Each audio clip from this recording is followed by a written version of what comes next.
ಕೇರಳದ ಪಯ್ಯವೂರಿನಲ್ಲಿ ಪ್ರತಿ ವರ್ಷದಂತೆ ಈ ಬಾರಿಯೂ ಊಟ ಮಹೋತ್ಸವ ನಡೆಯಲಿದ್ದು, ಹಬ್ಬದ ಪ್ರಯುಕ್ತ ಕೊಡಗಿನ ಚಯ್ಯಂಡಾಣೆಯ ಲಕ್ಷ್ಮೀ ಮಹಿಳಾ ಸಮಾಜದಲ್ಲಿ ವಿಶೇಷ ಪೂರ್ವಭಾವಿ ಸಭೆ ಏರ್ಪಡಿಸಲಾಗಿತ್ತು. ತಕ್ಕ ಮುಖ್ಯಸ್ಥರಾದ ಮುಂಡ್ಯೋಲಂಡ ತಮ್ಮಯ್ಯ ಹಾಗೂ ಬೊವೇರಿಯಂಡ ತಿಮ್ಮಯ್ಯ ಅಧ್ಯಕ್ಷತೆಯಲ್ಲಿ ಸಭೆ ನಡೆಯಿತು. ಕೇರಳದ ದೇವಸಂ ಬೋರ್ಡ್ನ ಬಿಜು ಮಾತನಾಡಿ, ಫೆಬ್ರವರಿ ತಿಂಗಳಲ್ಲಿ ಅತ್ಯಂತ ವಿಜೃಂಭಣೆಯಿಂದ ಊಟ ಮಹೋತ್ಸವ ನಡೆಸಲು ಅಗತ್ಯ ತಯಾರಿ ಮಾಡಿಕೊಳ್ಳಲಾಗ್ತಿದೆ. ಶಿವಕ್ಷೇತ್ರದಲ್ಲಿ ನೂತನ ಕಟ್ಟಡಗಳ ನಿರ್ಮಾಣ ಕಾಮಗಾರಿ, ಅನ್ನದಾನ ಕೌಂಟರ್ ಕಾಮಗಾರಿ ಪ್ರಗತಿಯಲ್ಲಿದೆ. ಹಬ್ಬಕ್ಕೆ ಮುಂಚಿತವಾಗಿ ಕೆಲಸ പൂർണ്ണಗೊಳ್ಳಲಿದೆ ಎಂದರು. നമ്മൾ ഇപ്രാവശ്യം കഴിഞ്ഞ പ്രാവശ്യത്തിനെക്കാട്ടും കുറച്ചുകൂടി ഭംഗിയായിട്ട് ഉത്സവം കൊണ്ടുപോകണം എന്നാണ് ചിന്തിക്കുന്നത്. അപ്പം കഴിഞ്ഞ പ്രാവശ്യം നമ്മൾ പറഞ്ഞ എല്ലാ കാര്യങ്ങളും സജഷൻസും നമ്മൾ ഒരു വിധെല്ലാം നമ്മൾ ചെയ്തിട്ടുണ്ട്. അപ്പോൾ ഇനി എന്തെങ്കിലും അതിനകത്ത് ആവശ്യങ്ങളോ അല്ലെങ്കിൽ പോരായ്മകളോ എന്തെങ്കിലും ഉണ്ടെങ്കിൽ നമുക്കത് ചർച്ച ചെയ്യാം. പിന്നെ ഇപ്പം നമ്മൾ 2-3 നിർമ്മാണ പ്രവർത്തികൾ നടക്കുന്നുണ്ട്. ഒന്ന് മുന്നിലുള്ള സോമേശ്വരി തറേൻ്റെ മുകളിൽ നമ്മളൊന്ന് പ്രശ്നം വെച്ച് നോക്കിയാൽ അത് പൊളിച്ചിട്ടുണ്ട്. പാട്ടുപുര അത് പൊളിച്ചിട്ടുണ്ട്. അത് രണ്ടാമത് നിർമ്മാണം നടന്നുകൊണ്ടിരിക്കുന്നുണ്ട്. അപ്പോൾ പിന്നീടുള്ളത് സാർ പറഞ്ഞതുപോലെയുള്ള അജി സാർ പറഞ്ഞ പോലെ താഴെയുള്ളൊരു കലിങ്ങിൻ്റെ ഡ്രൈനേജിൻ്റെതാണ്, അത് നടക്കുന്നുണ്ട്. പിന്നെ അപ്പുറത്തുള്ള അന്നദാനത്തിൻ്റെ ഒരു ഊട്ടുപുര അതാണ്, അത് നടക്കുന്നത്. അത് ഇത് 3 ഉത്സവത്തിന് മുന്നേ പൂർത്തിയാവും.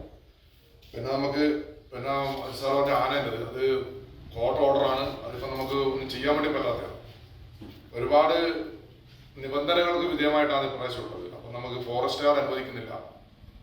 അപ്പോൾ അത് എല്ലാ അമ്പലങ്ങളിലും കൊണ്ടുവരുന്നുണ്ടെങ്കിൽ നമുക്കത് സാധ്യമായി ചെയ്യാം. ಪಯ್ಯವೂರು ಕ್ಷೇತ್ರದ ಹೆಸರಿನಲ್ಲಿ ಚಂದ ವಸೂಲಿಗೆ ಬರುವವರಿಗೆ ಹಣ ನೀಡಬೇಡಿ, ದೇವಸಂ ಬೋರ್ಡ್ ಹಾಗೂ ಟ್ರಸ್ಟಿಗಳ ಅನುಮತಿ ಇಲ್ಲದೆ ಹಣ ಕೊಡಬೇಡಿ ಎಂದು ಬೋರ್ಡ್ನ ಪ್ರಮುಖರಾದ ಅನೀಶ್ ಎಚ್ಚರಿಸಿದರು. ಟ್ರಸ್ಟಿ ಮುಂಡ್ಯೋಲಂಡ ಅಜಿತ್ ಸುಬ್ಬಯ್ಯ ಮಾತನಾಡಿ, ಫೆಬ್ರವರಿ 12ರಿಂದ 23ರವರೆಗೆ ಊಟ ಹಬ್ಬ ನಡೆಯಲಿದ್ದು, ಯಶಸ್ಸಿಗೆ ಎಲ್ಲರ ಸಹಕಾರ ಅಗತ್ಯ ಎಂದರು. ഇപ്പോൾ നാടുകാരെല്ലാം പറഞ്ഞ് അത് ഞങ്ങൾ ഒരു എസ്റ്റിമേഷൻ ആക്കിയിട്ടുണ്ട്. ഒരു ഇത് ആക്കിയിട്ടുണ്ട്. 75 lakhs ടോട്ടൽ ചെയ്ത അടിയിൽ വന്നിട്ട് ചെയ്ത വെഹിക്കിൾ പാർക്കിങ് മേലെ വന്നിട്ട് 2 ആൾ ലേഡീസിനും ജെൻസിനും അത് മാർച്ചെങ്കിൽ ടെമ്പർക്ക് ഒരു ഇൻകം ഉണ്ട് ഞങ്ങൾക്ക്. ഉത്സവ ടൈമിൽ മാത്രം ഞങ്ങൾക്ക്, ബാക്കി ടൈമിൽ ടെമ്പർക്ക് ഒന്ന് ಮಾಡೋಣ ഞങ്ങൾ പ്ലാൻ ಮಾಡಿದ್ದೆ. ಈಗ അതിന്റെ ಬಗ್ಗೆ ಎಂತ ಮಾಡೋದು ಆಯ್ತು.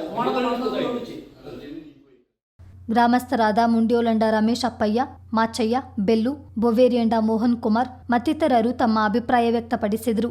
ಸಭೆಯಲ್ಲಿ ದೇವಸಂ ಬೋರ್ಡ್ನ ಸಂತೋಷ್, ಟ್ರಸ್ಟಿಗಳಾದ ಉತ್ತಮನ್ ಕೆವಿ, ಮುಂಡ್ಯೋಲಂಡ ಅಜಿತ್ ಸುಬ್ಬಯ್ಯ, ಬೊವೇರಿಯಂಡ ಜೀವನ್, ಬೊವೇರಿಯಂಡ ಮತ್ತು ಮುಂಡ್ಯೋಲಂಡ ಕುಟುಂಬಸ್ಥರು, ನಾಡಿಗೆ ಒಳಪಟ್ಟ ಗ್ರಾಮಸ್ಥರು ಹಾಜರಿದ್ದರು.